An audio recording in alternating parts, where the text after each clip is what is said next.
Let me start with a simple question. Why did modern science explode in Europe? And when centuries earlier, Muslim civilization was leading the world in astronomy, medicine, mathematics, and optics? Why Copernicus and not Ibn Satir? And why Galileo, not Al-Tusi?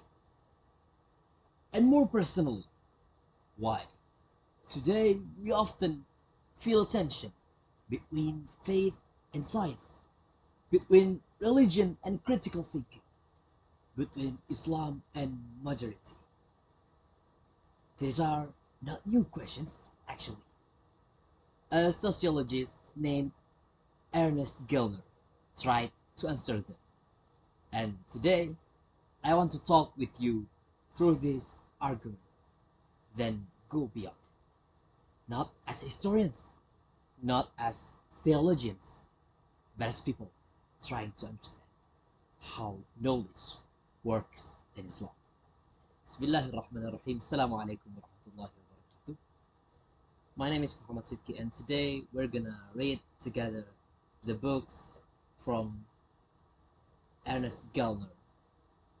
And this is the argument from Michael Lessnoff about the Gellner's thought in Islam, modernity, and science. And let's go to the book. And here we are. Gellner on modernity and Islam.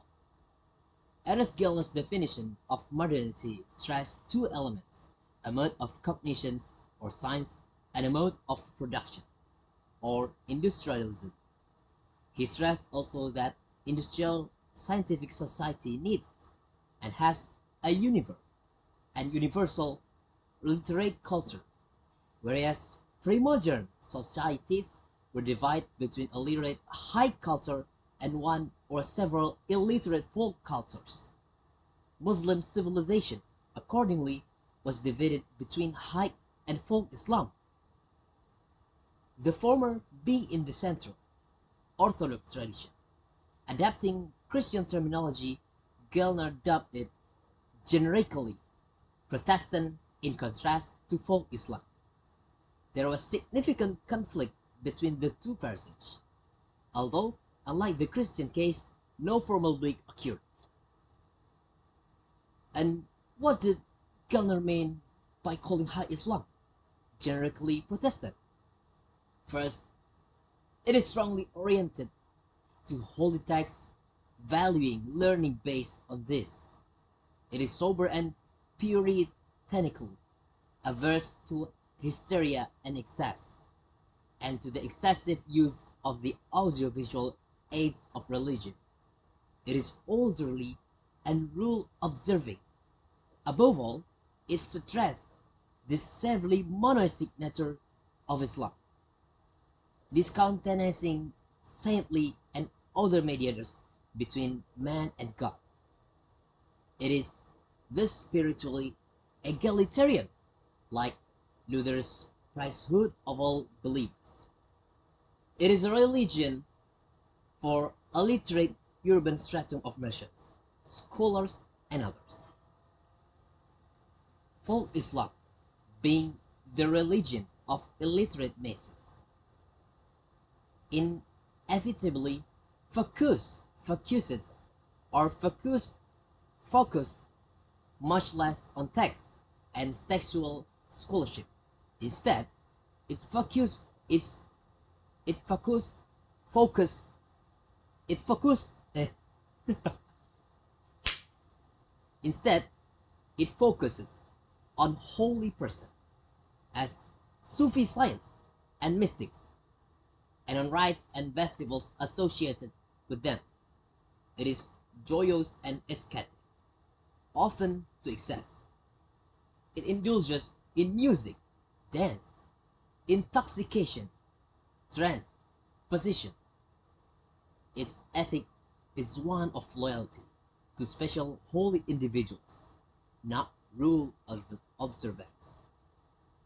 On this analysis, Gellner erects a diagnosis of the relation between Islam and modernity, which in and on this analysis, Gellner erected a diagnosis of the relation between Islam and modernity, which, in the judgment of Michael, in my judgment, is partly correct and partly very wrong. Compared to other traditional non-Western cultures, Islam, Gellner believes, is uniquely well placed to modernize without westernizing or denying its own or denying its own central tradition. The confrontation with modernity has enormously strengthened high Islam at the expense of folk Islam, partly because the social structures that made the latter appropriate for rural tribesmen have undergone great changes, but also, importantly, because it was possible, in a new version of an old theme, to blame the folk version for Islam's decline vis-a-vis the West, to blame its suspect, heterodox practice as shirk or idolatry, a debilitating corruption of a debilitating corruption of pure faith.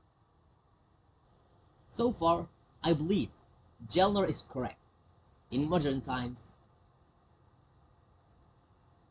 the Sufi influenced mystical ascetic version of Islam is everywhere under attack, excoriated, interestingly, by fundamentalists and purists and by would-be modernizer alike.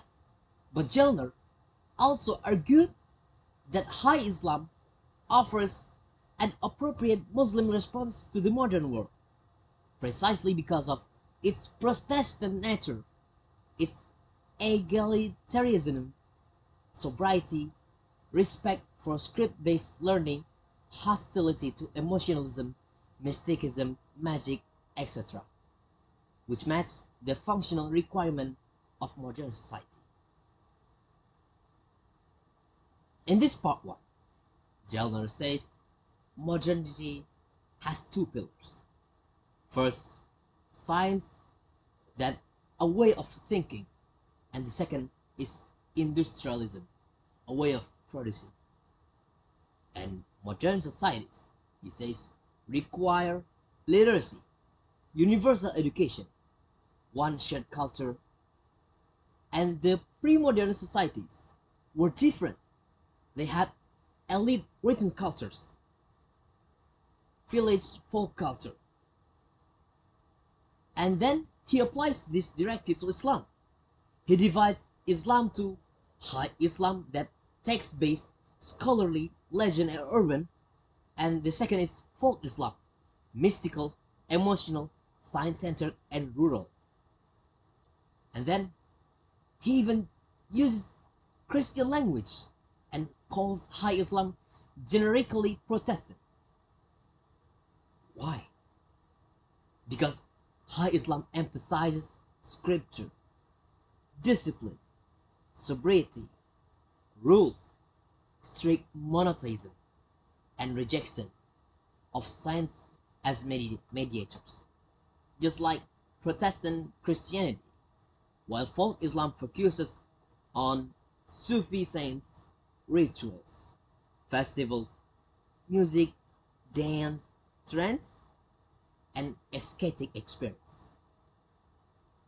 Gellner believes modernity naturally strengthens High Islam and weakens folk Islam. On this point, the author, Michael, argues, we see it today. Sufism is attacked both by fundamentalists and modern reformers. Everyone agrees mysticism looks unmodern. So far, Gellner seems right. But then comes his big claim. Let's continue our reading. The second part of Gellner's diagnosis, clearly influenced by Weber's Protestant ethic thesis, seems to me profoundly wrong. It is also very different from Weber's analysis of Islam.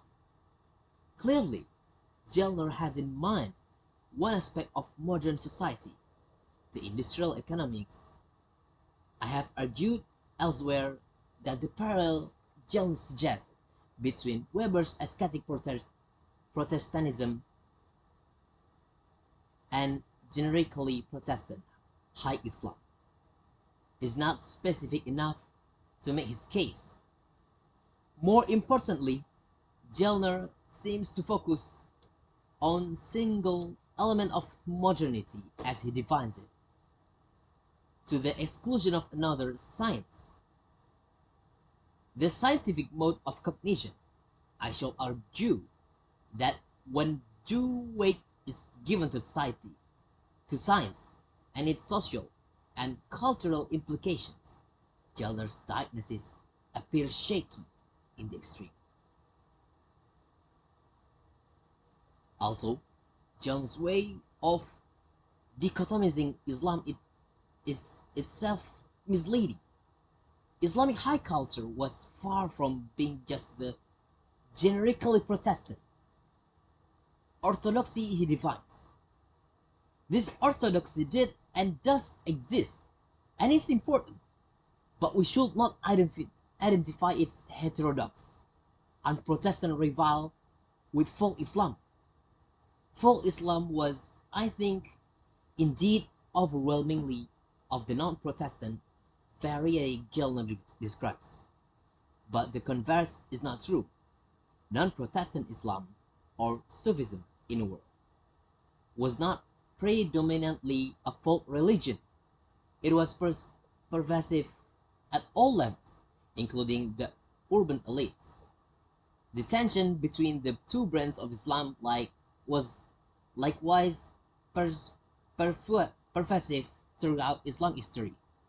In fairness to Gellner, it is clear from various asides that he was aware of this. For example, just like that. But these asides play no real role in his analysis. And we can now turn to our main business, to examine the two styles in their relation to one aspect of modernity, science. I shall argue that the orthodox Protestant style, the Islam of the ulama, the scholar jurist, has absolutely no affinity with the scientific spirit and its intellectual preconditions. While the Sufi mystic style, however unmodern it may be, was for centuries a nurturer of science, of a science whose important achievement in its medieval heyday made Islamic civilizations the world leader in such disciplines as optics, astronomy, mathematics, and medicine. A brief health warning, as Gellner knew, his dichotomy, used here in a modified way, simplifies the reality. Each side, the learned legalistic orthodoxy of the ulama and the mystical heterodoxy of Sufis, contains a range of positions, and they're moderate as the two could accommodate each other. Ulama could be Sufis in some case, and the great Orthodox theologian Al-Ghazali, famous as the scourge of Greek-influenced philosophy, equally famously embraced Sufism. Nevertheless, the tension between the two was the recurrent and important feature of Muslim civilization. The more extravagant forms of Sufism were unacceptable to the Orthodox, and to the ultra-Orthodox, all forms of Sufism were and are anathema.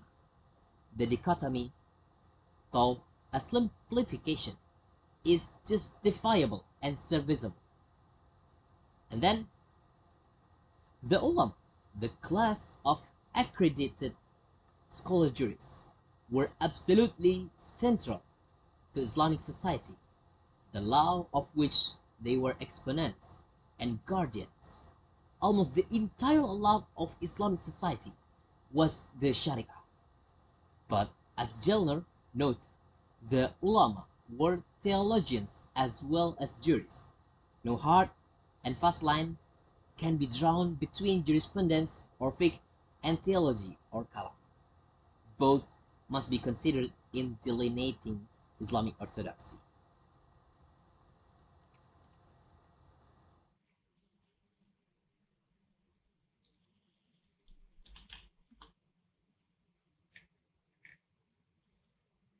And then, in this part 2, Gellner argues, because High Islam is disciplined, sober, text-based, egalitarian, it fits modern society. He thinks it played the same role as Protestantism did in Europe. He thinks, and the author says, this is profoundly wrong. Why? Because Gellner focuses only in industries. He ignores science. Modernity is not just factories. It is critical rationalism. It is questioning authority. It is experimentation. It is intellectual freedom. And here, Orthodox Islam collapsed.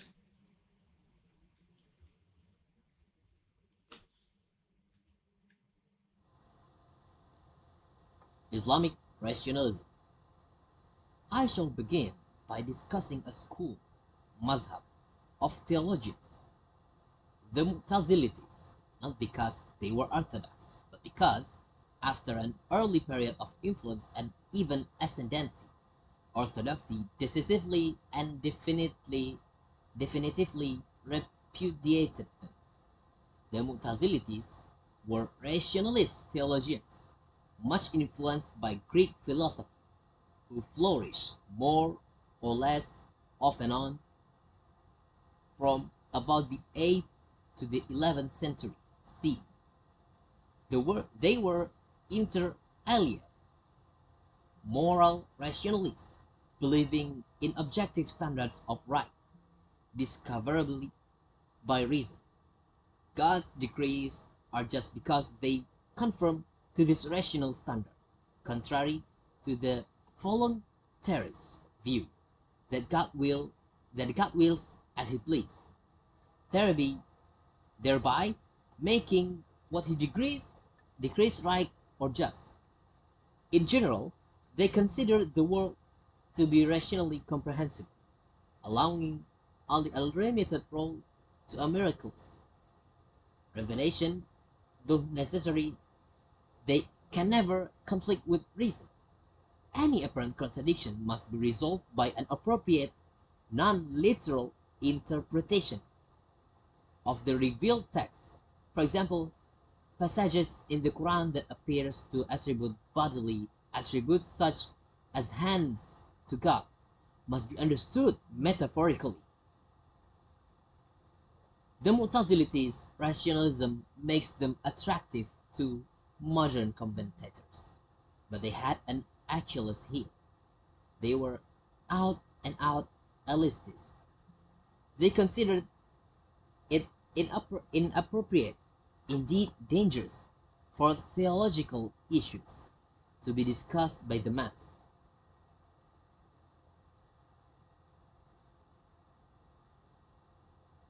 The masses wholeheartedly reciprocated their trust. Their influence, therefore, depended largely on the support of rulers. Most famously, the Caliph Ma'mun attempted to enforce acceptance by his judges, officials, and others of a controversial Mu'tazilite doctrine regarding the Quran, that it was created, not uncreated, eternal. A policy known in Muslim history as the Mihna or Inquisition, which continued under Ma'mun's successors until 849. Some who refused to conform were executed, and others imprisoned, the most celebrated being Ibn Hanbal. Hanbal's resistance to successive caliphs made him a popular hero, whose treatment provoked riots. Eventually, the Caliph Mutawakkil released him from prison and reversed Ma'mun's policies. The followers of the triumphant, though now aged Hanbal, later established what would become the most obscurantist of the four orthodox schools of law. The Mu'tazility found supports again from the Buyid Sultans, the effective rulers of the Abbasid Empire in the late 10th and early 11th century.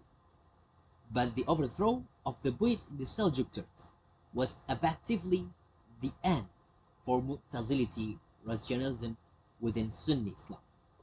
Their doctrines were anathematized by the now dominant theological school. Most importantly, Ash'arites, followers of Al-Ash'ari, so matters remain until recent times.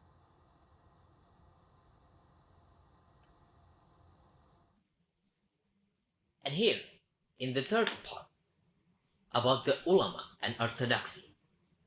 High Islam is controlled by the ulama. Scholarship, they govern law, theology, and education. Law in Islam is not made by parliament. It is interpreted from Quran, Sunnah, or Al-Hadith, consensus, or Al-Ijma', and analogy, or Qiyas. But over time, something happened. Around 900 CE, the door of ijtihad closed. Meaning, independent reasoning was declared finished. Everything important had already been decided. From then on, taqlid, or imitation, became the rule. Students memorized. They did not question. Madrasas trained repetition, not discovery. No research, no experiments, just transmission. Gellner himself admits Islam discourages innovation, yet strangely, he still claims high Islam fits modernity. This is the contradiction.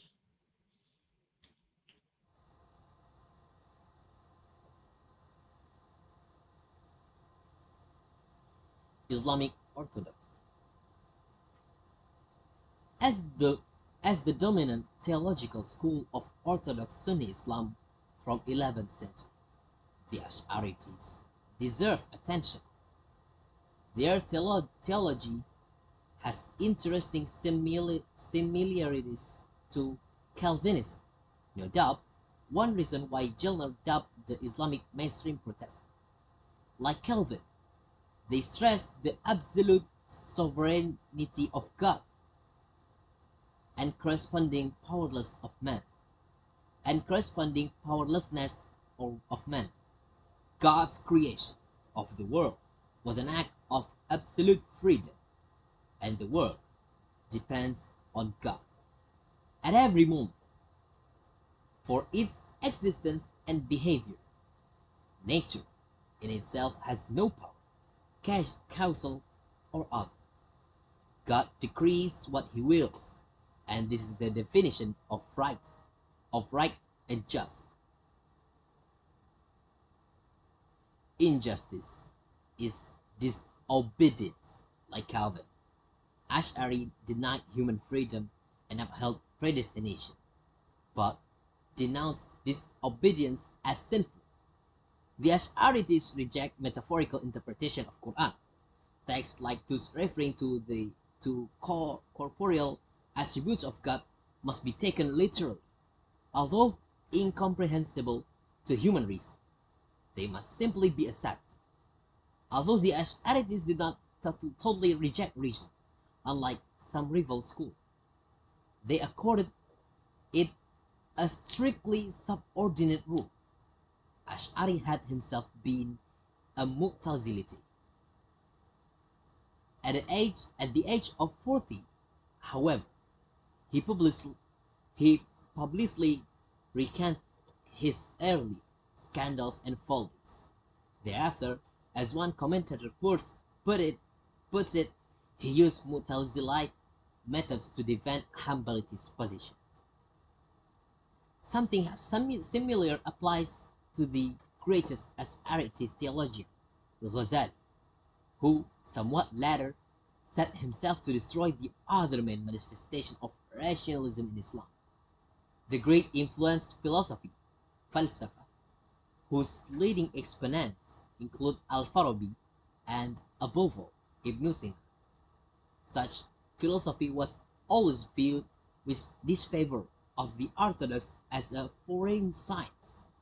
Ghazali, from the 1091 to 1095, the head of the Nizamiya, a theological school established by the Seljuk vizier Nizam al-Mulk, took falsafa more seriously.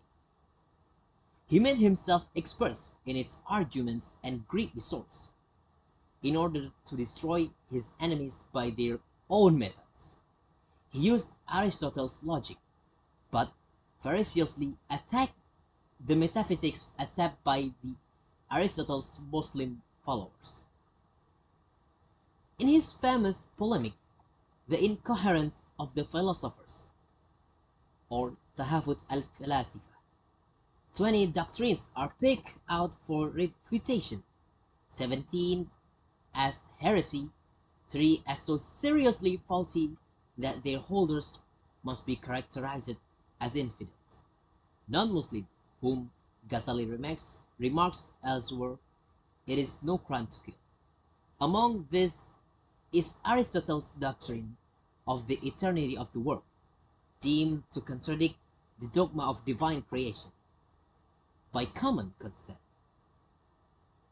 Ghazali succeeded in discrediting Greek-inspired philosophy within Islam, at least in the Muslim heartlands. In the Islamic West, the famous Aristotelian Ibn Rushd, Averroes, counterattacked Ghazali with his incoherence of the incoherence.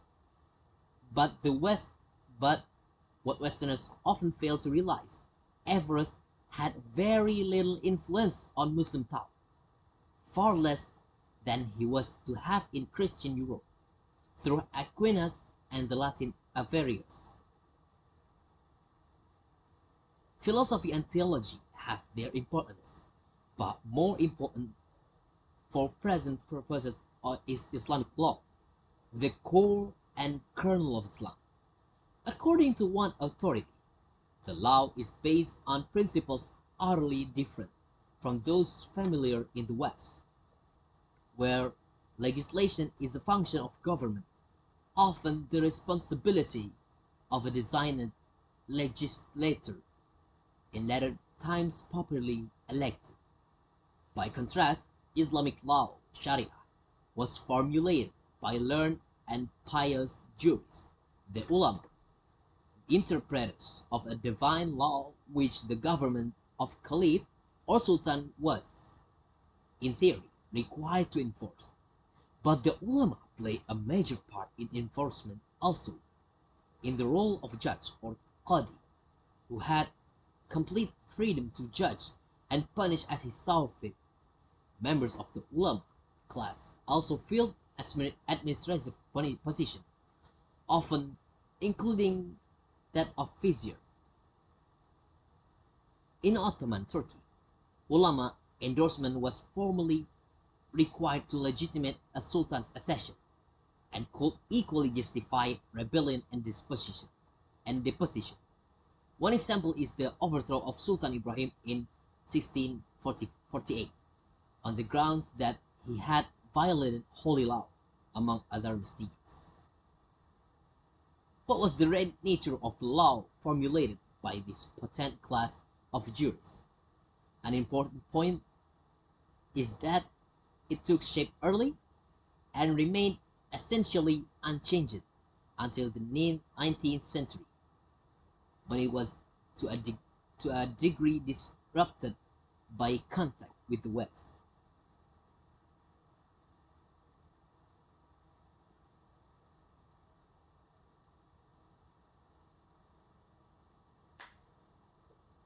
A central element is the concept of usul al-fiqh, the roots or source of law.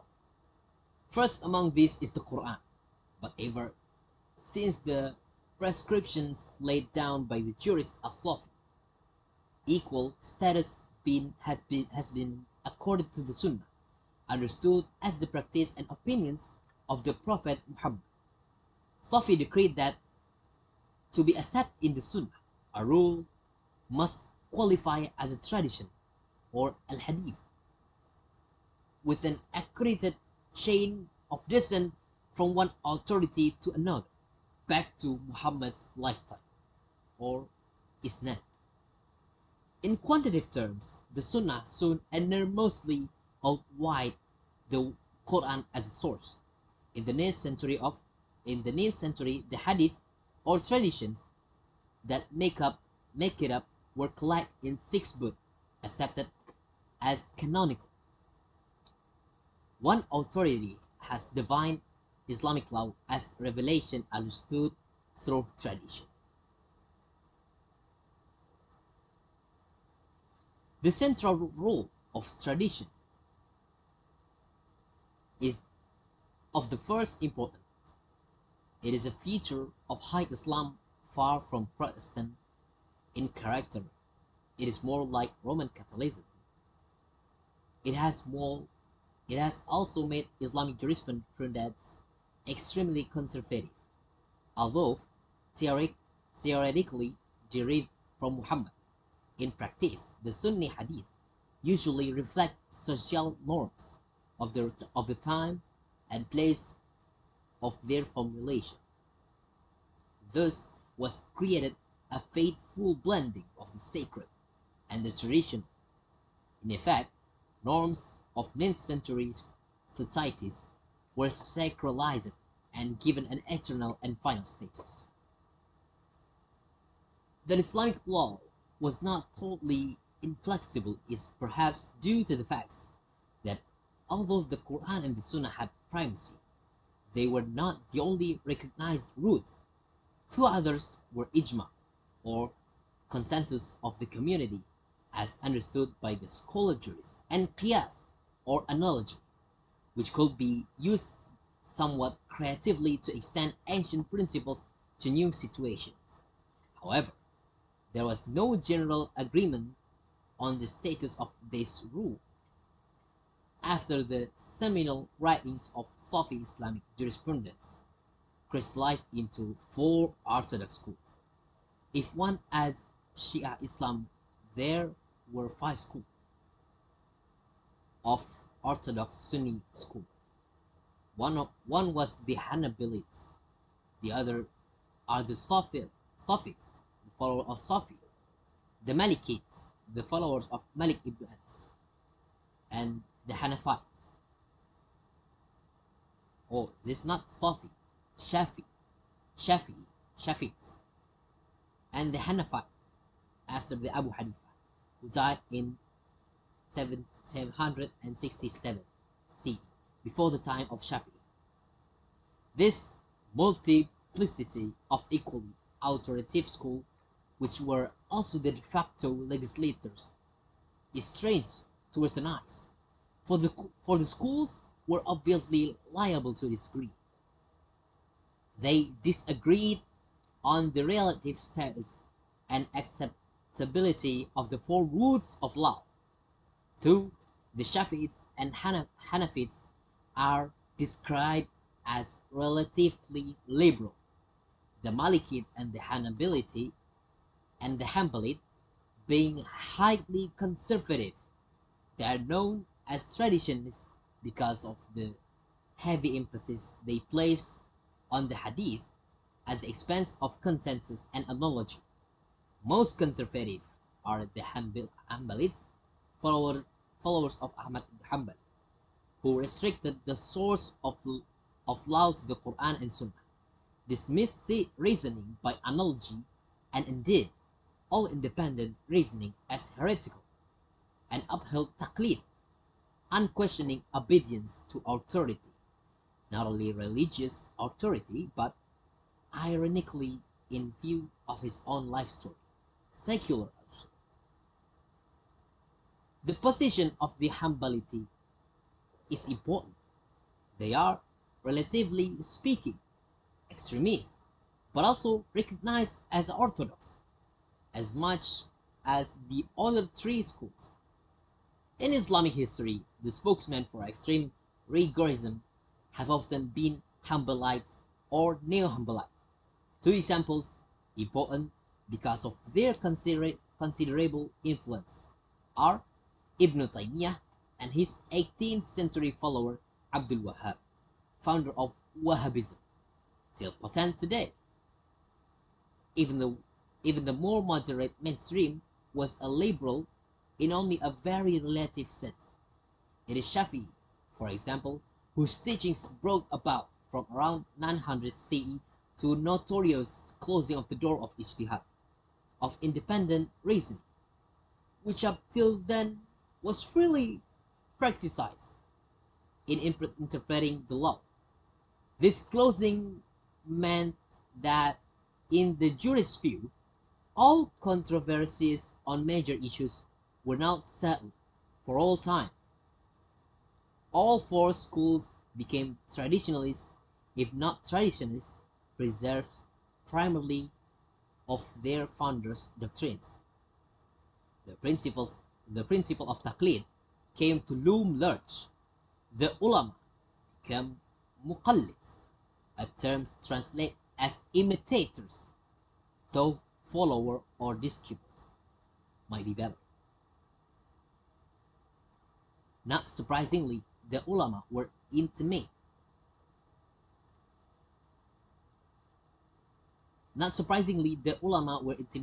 involved in education. They controlled the institution of higher education, the madrasas, whose principal function was to train the next generation of ulama.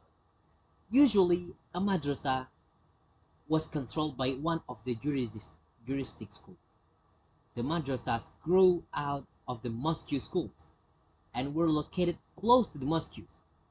The institutions of elementary education, the maktabs, which taught and teach reading and writing, also developed from and within the mosques and put a heavy emphasis on religion.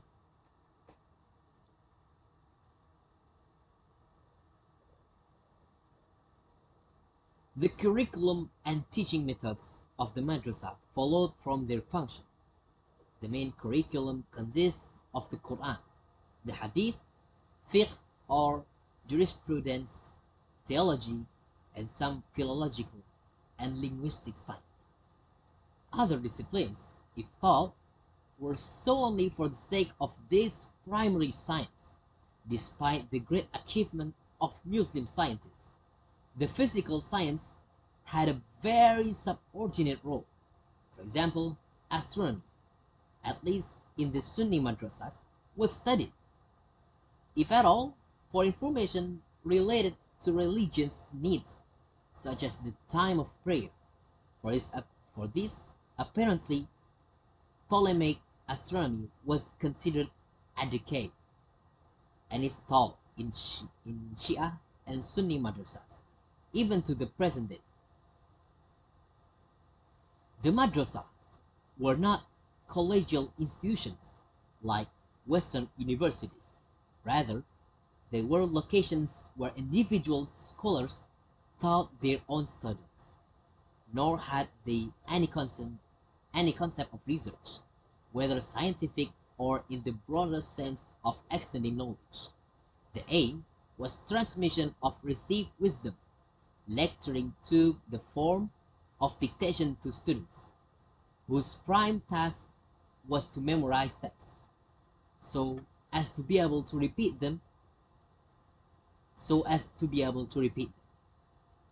Obviously, the Quran and Hadith were memorized. Otherwise, it seemed that, latterly at least, it was manuals, commentaries, and glosses that were intensively studied and learned by heart. There was no examination at the end. Simply, the teacher certified a student as educatedly proficient and awarded him the ijazah, or license to teach. Holders of the ijazah were qualified also to act as lawyers, judges, preachers, leaders of public prayers, and so on. Attempts in modern time to challenge the system have encountered fierce resistance. A notable example is the sustained but ultimately unsuccessful effort of Muhammad Abduh to reform Al-Azhar in Cairo, the premier Islamic institution of higher learning. At the end of the 19th century, for Abduh, this was to be the first step in a wholesale modernization of Islam. At first, Abduh, with the Khadif support, made some progress, but when that support was withdrawn, his project foundered, and in 1905 he resigned from Al-Azhar in despair. The moral of all of this, I think, obvious. The mindset of Orthodox Islam could hardly be more alien to that cognitive growth, which, according to Gellner, characterizes modernity. Could anything be further from Popper's critical rationalism? Gellner himself refers to Islam's proscription of innovations, stemming from the dogma that Muhammad as the seal of the prophet, and to the persuasive Islamic view that Muhammad's revelations provides a blueprint, a scheme to be implemented, such that no new scheme are to be contested. The puzzle is that he apparently gave no weight to these features in assessing Orthodox Islam's affinity with modernity.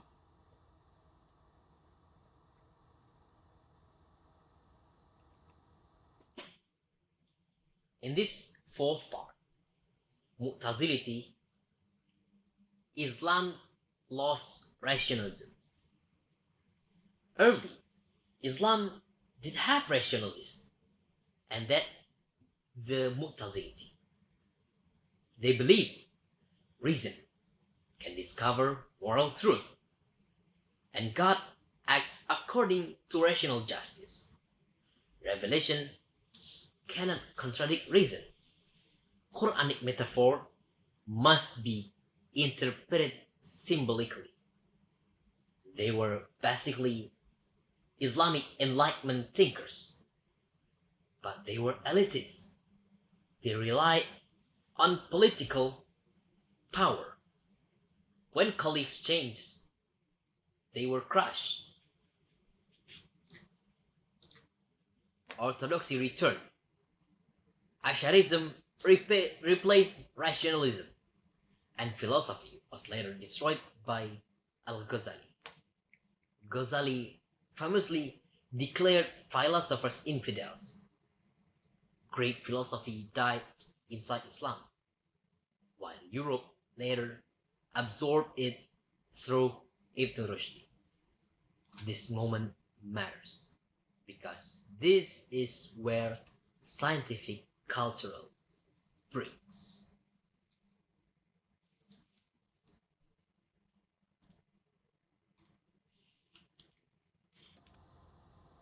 Islamic mysticism.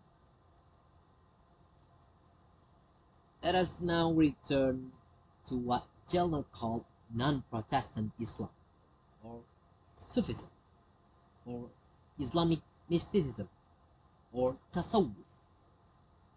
Sufism is both theory and practice. or rather a range of practices. To adapt Gellner's terminology, there is a high sufism and a false sufism. The theory, of course, belongs to high sufism. Its leading principle is ontological monism, or unity of being, wahdatul wujud. God is not separate from his creation. As it is sometimes put, only God exists. For everything is God. Probably Sufism's greatest and most influential theories expresses these ideas in a form owing much to Neoplatonism. The created world exists originally in the mind of God as a series of eternal archetypes that were bodied forth in the act of creation. The Prophet Muhammad finds his place in this scheme less as a historical person than as such an archetype, the perfect and fullest manifestation of God. We can gauge the influence of Neoplatonism on Ibn Arabi by comparing him with the Neoplatonist Plotinus. In Plotinus' system, all existence arises from a single principle, the One. From the One emanate further stages of being, in which, however, the One always remains present. It might be said to unfold itself in these further stages. The first emanation is the world spirit, the sphere of ideal forms or archetypes. The second is the world soul. The last is the multiplicity of things that make up nature, constituted by a combination of matter with the logoi. For Plotinus, nature is not disparate from the One, but is infused by it via interposed orders of being. For Ibn Arabi, likewise, the natural world is not separated from God, but infused with him via an intermediate level of existence.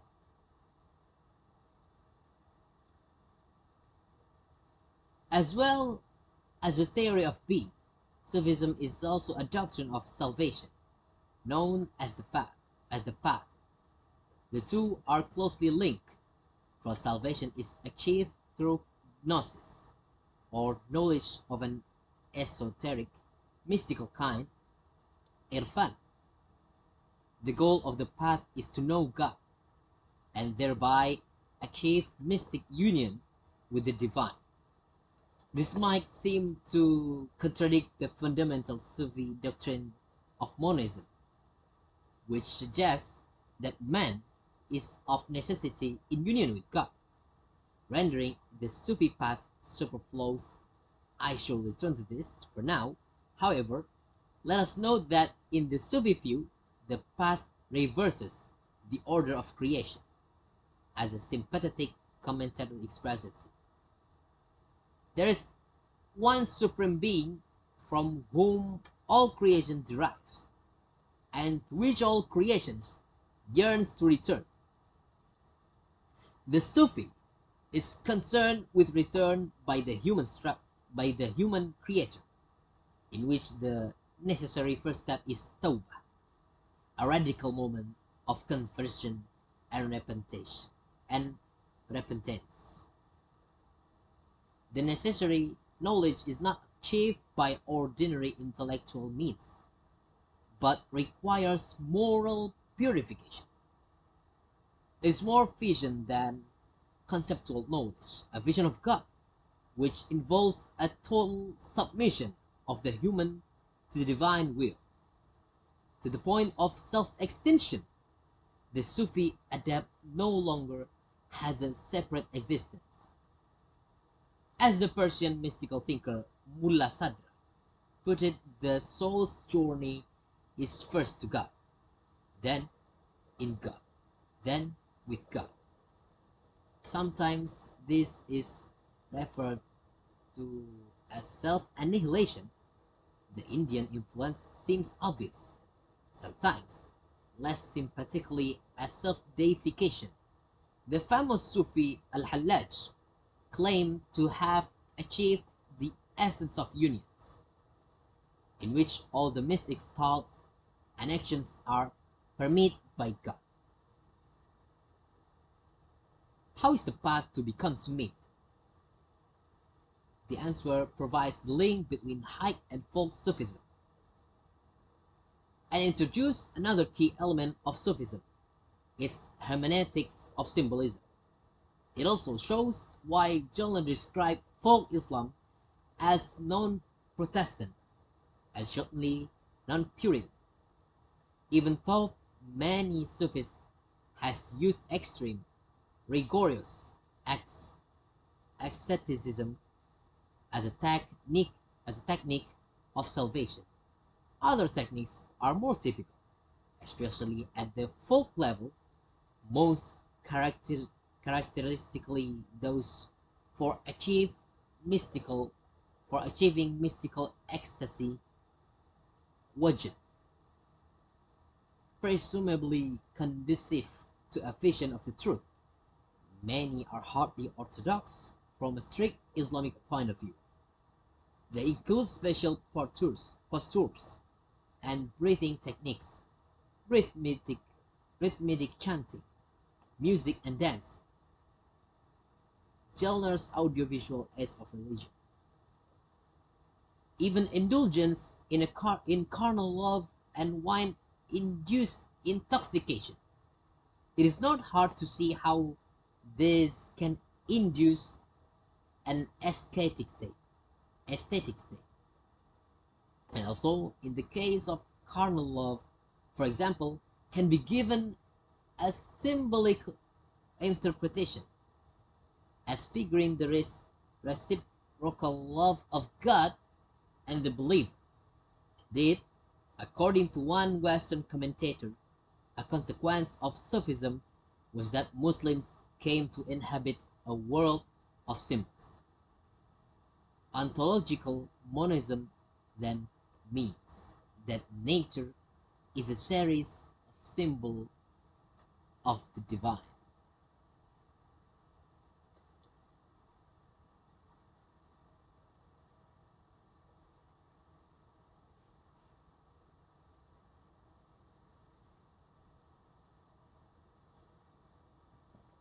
How did Sufism become not just an intellectual but very potent social force at both high and folk level?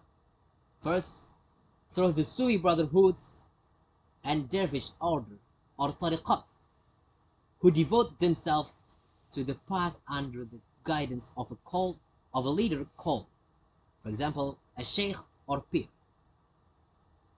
Other individuals not members of these orders are attached to them as followers and much influenced by them. The sheikh or pir is not an ordinary person, but possesses a special sacred charisma. Typically, he claims descent from Muhammad, and also claims, and he also claims, and is accorded by his followers, the exalted status of a wali, or friend of God. Many, it seems, see him as quasi-divine. Routinely, he is believed to have a magical power, including that of intercession with the deity. Sufism in theory and in practice denies the spiritual egalitarianism for that Gellner characterizes generic Protestantism.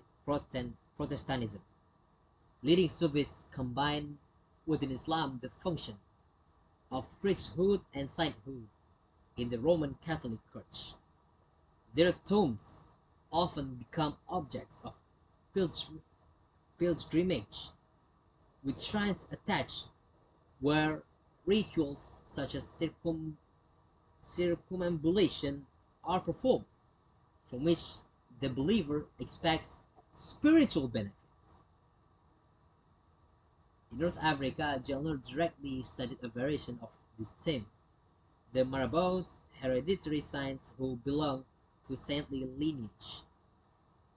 We should not suppose, as Gellner seems to have done, that such manifestations were purely or even predominantly folk religiosity. Sufism and its institutions were often patronized by the highest social levels. Sufism has been for many centuries a pervasive force, but that does not mean it is or was generally accepted. Many features of Sufism are obviously highly suspect to Islamic orthodoxy. As mentioned, some accommodation between the two wings is possible. As their less extreme ends, each may tolerate and even concede a positive value to the other. One expression of this, expounded and endorsed by the Muslim scholar Said Hussein Nasir, is a popular image which likens Islam to a circle. Its center is truth or God. Its circumference is the law, and the Sufi path is like a radius leading from the circumference to the center. It will be noticed that the place here given to the law, and by implication the ulama, is far from center. Truth is reached only by following the path.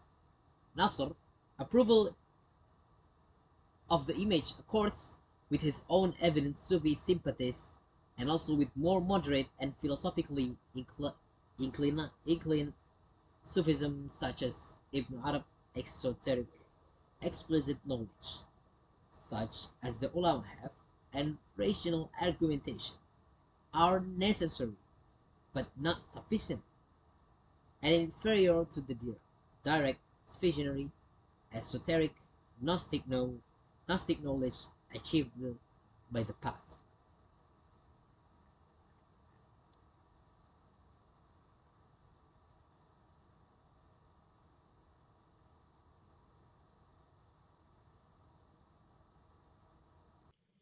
And yet then, in part 5, enter Sufism or Islamic mysticism. Now we meet Sufism. Sufism says God is not separate from creation. Everything participates in divine being. This is called Wahdatul Wujud, unity of existence.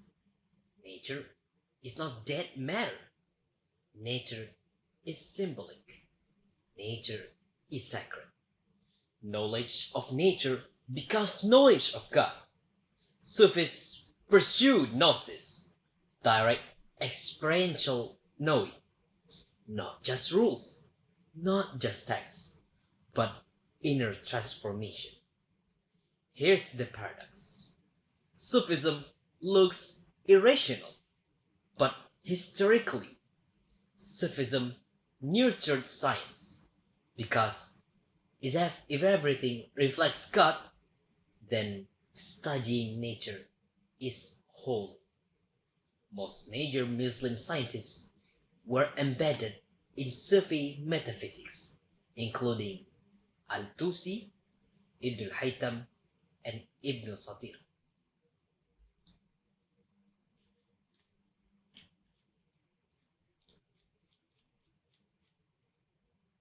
And then came the sixth part, Islamic astronomy, the hidden scientific revolution.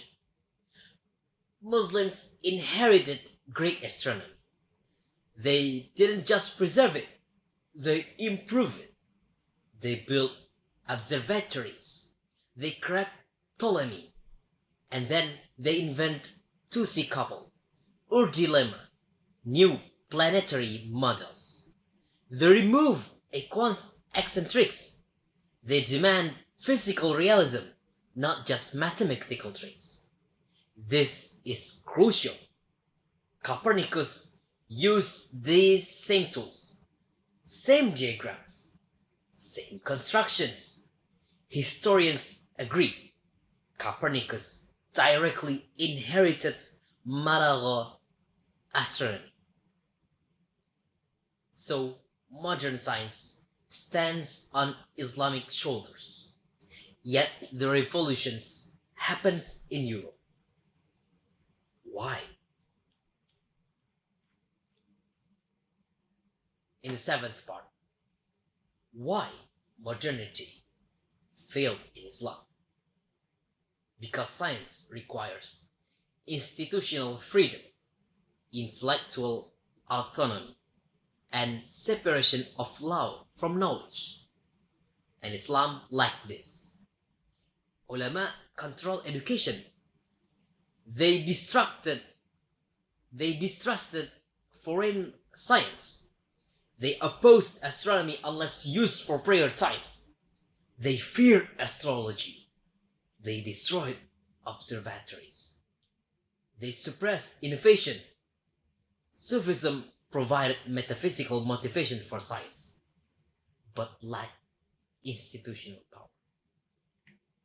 Orthodoxy had power, and orthodoxy killed inquiry. And the eighth part, the final synthesis about science, philosophy, and religion. So, what do we learn? Not that Islam is anti-science, not that mysticism is backward, but that civilizations rise when spirituality allows symbolic thinking, philosophy allows rational questioning, and institutions protect scientific freedom. Islam once had all these three, but then they lost the balance. We lost the balance. Gellner misunderstood this.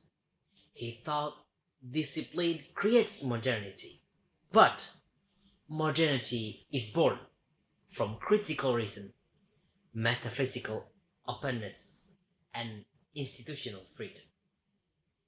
Not obedience, not textual ritualism, not frozen tradition. So maybe our task today is not to choose between science or Islam, or reason or faith, modernity or tradition, but to recover something deeper. A civilization of meaning plus inquiry, a spirituality that welcomes reason, a reason that does not exile transcendence. That is unfinished project of Islamic knowledge.